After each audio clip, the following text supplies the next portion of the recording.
sus eminencias, sus excelencias, reverendos sacerdotes, hermanas religiosas y religiosos, hermanos, hermanas, queridos hermanos.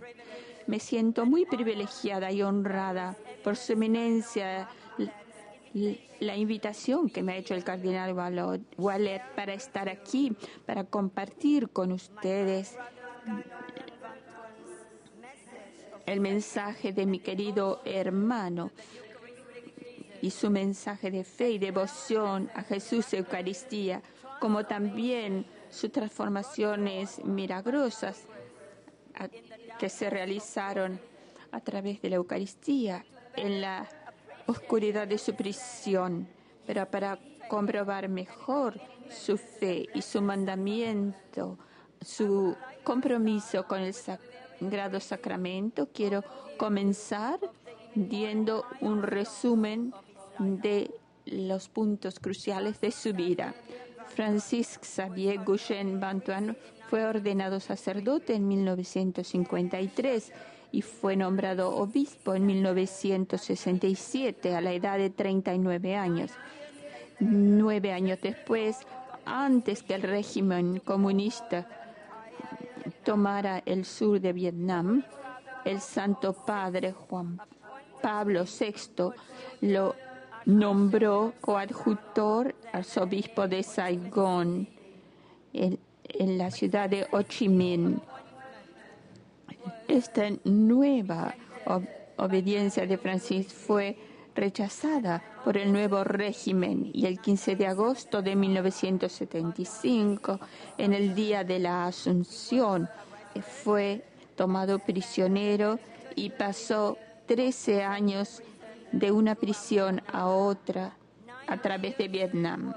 9 días fue confinado a una soledad completa, pero con su gran fe y con su unión a Jesús en la Eucaristía, Francisco pasó estos días de cárcel en un viaje, una jornada de santidad. Llevó el mensaje de Cristo a las personas que estaban en la oscuridad de la cautividad.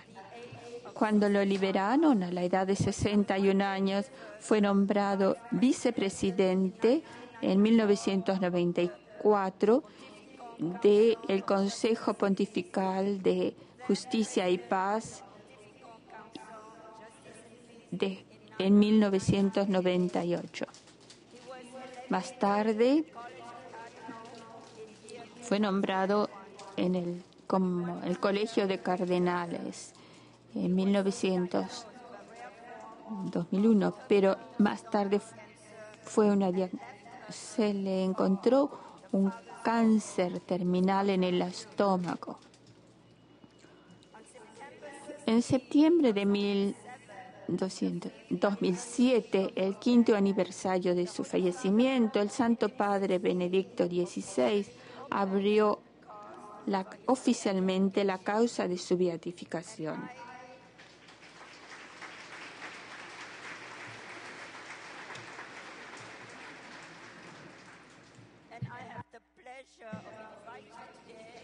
Y tengo el privilegio de invitarlo solemne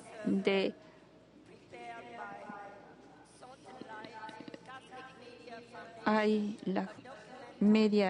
un documento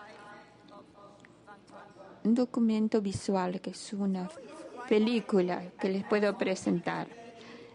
La Eucaristía, vida para el mundo. A través de sus escritos, él hacía correspondencia desde la cárcel. Algo muy claro surgió. La vida de Francisco era enracinada en una extraordinaria unión con Dios vivo a través de la Eucaristía, su única fuerza. También era Él, y con su unión y su oración que glorificaba a Dios. Nuestra Madre muchas veces nos recordaba el tiempo cuando su hermana estaba muriendo de tuberculosis en un centro muy pobre de Vietnam. Pero luego la tuberculosis fue considerada muy peligrosa y que no había curación, y por lo tanto las dificultades que se encontraban,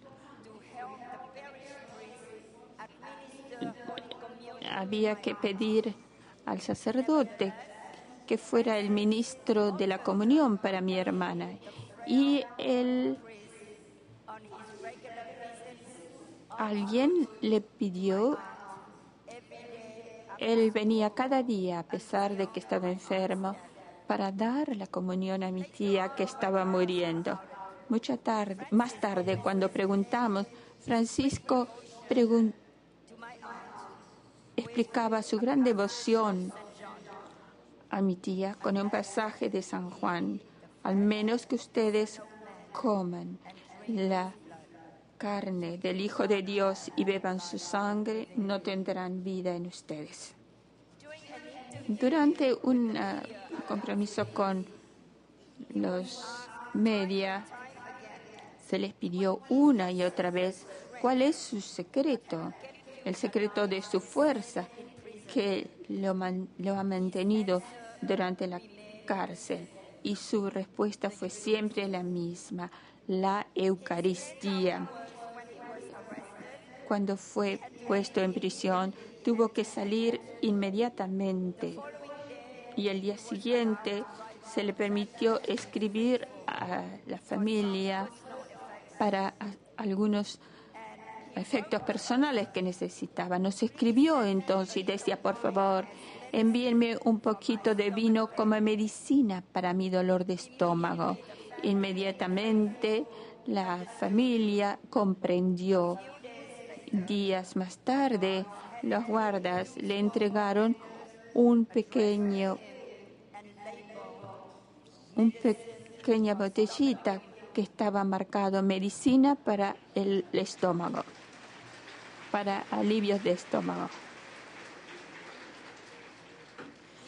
También recibió hostias pues escondidas en pedazos de pan.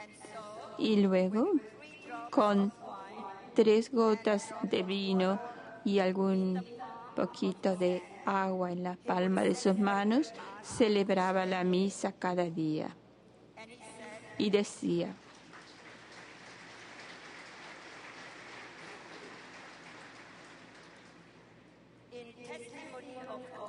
en testimonio de fe escribió: cada día, cuando celebro la misa, tengo la oportunidad de extender mis manos, arrodillarme y clavarme con Jesús en la cruz y beber con Él el cáliz de la amargura. Y esas fueron las mejores misas de mi vida.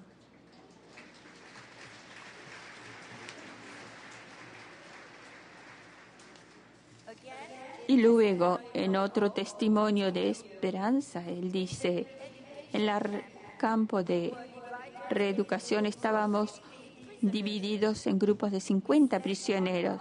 Dormíamos en la misma cama y cada uno tenía el derecho a 50 centímetros de espacio. Nos arreglábamos para estar seguros que había católicos alrededor mío. A las 9:30 de la noche era cuando yo me inclinaba en la cama para celebrar la misa en mi corazón y distribuía la comunión, rezando la comunión a través de esta. Aún cuidábamos el aluminio que traen los cigarrillos para preservar la hostia y conservarla. La Eucaristía de Jesús estaba siempre presente en mi bolsillo. Siempre terminaba las cartas clandestinas a mi familia con esta: querida mamá y papá, no estén tristes.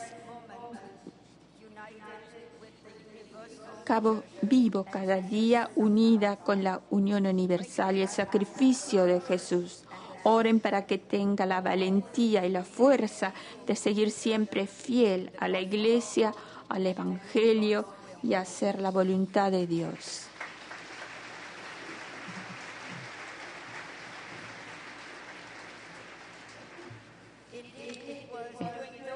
Es durante esos días de silencio y solitud, lejos de sus tareas pastorales, pero realmente, íntimamente unido a la Eucaristía, que Francisco llegó a comprender con todo su ser que es solamente Dios y el trabajo de Dios que debe ser el centro de nuestras vidas.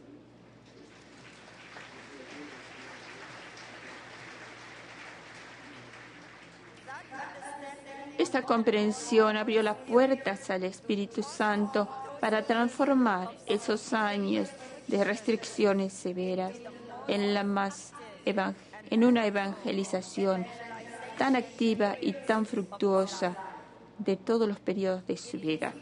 En su libro 5 panes y 2 peces, Francisco cuenta el periodo especial de su vida, que para él era un periodo de su crecimiento espiritual más grande.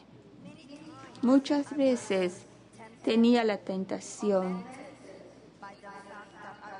atormentado por el pensamiento que era solamente 48 años y en la parte y que tenía una experiencia pastoral muy buena y que ahora estaba inactivo, en soledad, separado de mi gente. Pero una noche escuché una voz que me dio ánimo. Venía desde el fondo de mi corazón. ¿Por qué te atormentas, Francisco? Tienes que distinguir entre Dios y el trabajo de Dios. Tienes que elegir solamente a Dios y no sus obras, sus trabajos.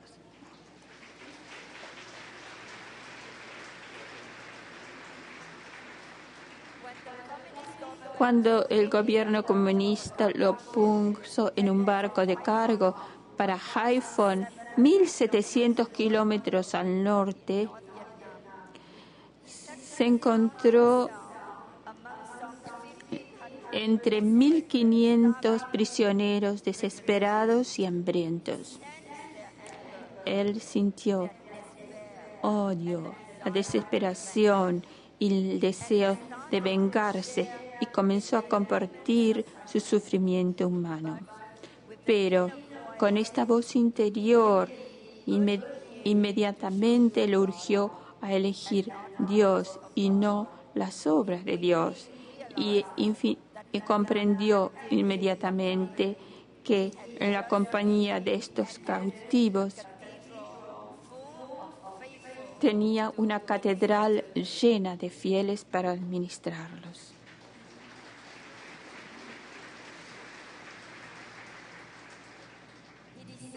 Decidió ser la afirmación de la presencia de Dios en medio de este barco a cargo de la miseria humana.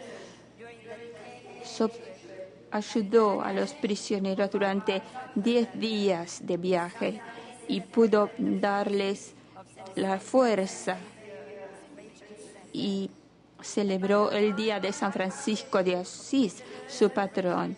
Y cuando llegaron a Haiphong el último día, se dio cuenta que ellos ya estaban en camino hacia Jesús por esta evangelización y que iban a morir con él extramuros, fuera de los muros, fuera de las sagradas paredes.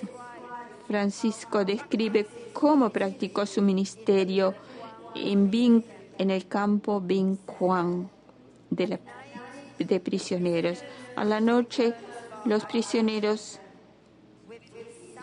tomaban turnos para adoración, con su presencia silenciosa delante de Jesús. que los ayudaba en caminos inimaginables. Muchos cristianos volvieron a su fe ferviente y desplegaron un servicio y un amor que impactó grandemente a los prisioneros. Aún los budistas y los no cristianos se unieron a su fe. La fuerza de la presencia amante de Jesús fue irresistible. La oscuridad de la prisión se convirtió en una luz pascual y las semillas germinaron en esta tierra durante la tormenta. La prisión, la cárcel, fue transformada en una escuela de catequesis. Los católicos fueron bautizados cuando eran prisioneros y tuvieron otros prisioneros como padrinos.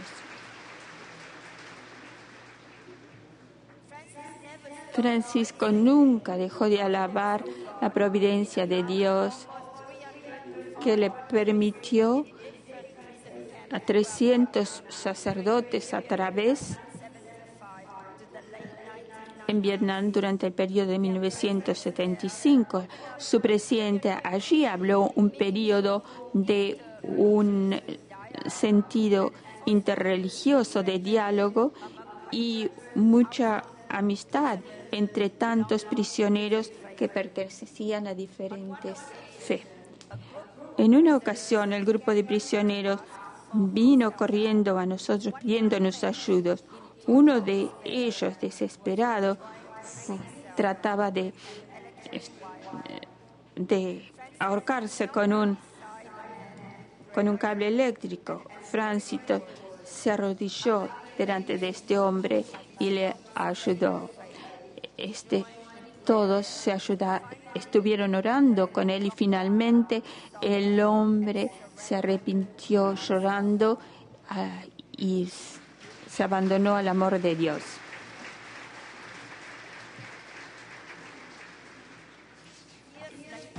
Algunos años después,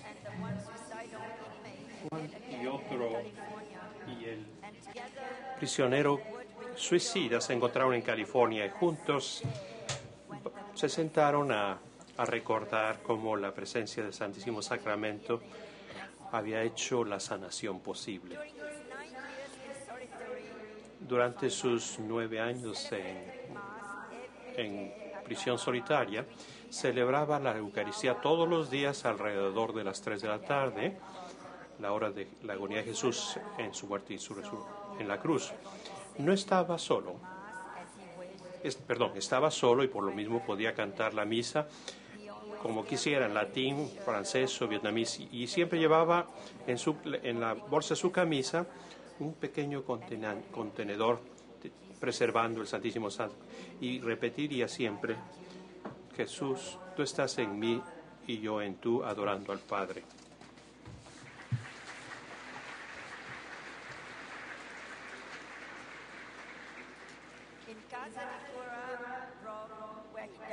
En Roma, cuando murió, entendimos claramente con todos sus organismos un solo pan ofrecido espiritualmente en su corazón de la Iglesia. Y todos nosotros, aceptando por las necesidades de la comunión, para formar un solo cuerpo completamente como sentido de la paz para la humanidad. Entendimos entonces que conforme él vivía sus años de prisión, también vivió su enfermedad y aceptó su muerte como parte de unidad eucarística. Quisiera terminar mi reflexión con el recuerdo con los pensamientos que él escribió en la fiesta del Santo Rosario en 1976 en la prisión de Phu Can, cuando estaba en prisión solitaria. Soy feliz aquí, en esta celda, donde champiñones blancos están creciendo en mi en mi colchón, porque tú me quieres aquí conmigo, porque tú quieres estar conmigo aquí. Has hablado muchas veces en mi vida, ahora ya no hablo más. Te toca a ti hablarme a mí, Jesús. Te estoy escuchando a ti.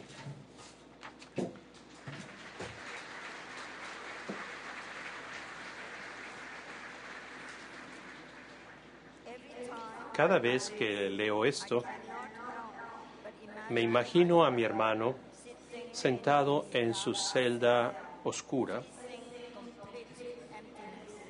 viendo algo que era totalmente vacío, pero sonriendo con gentileza como siempre lo hacía. Y agarrando con su mano la bolsa de su camisa donde el Dios residía. Que este prisionero que experimentó la armonía celestial, el amor y la vida en la desolación de su prisión, continúe a guiarnos para que nosotros, como los discípulos de Maús, que llamaron: Señor, quédate con nosotros y alimentanos con tu cuerpo. Amén.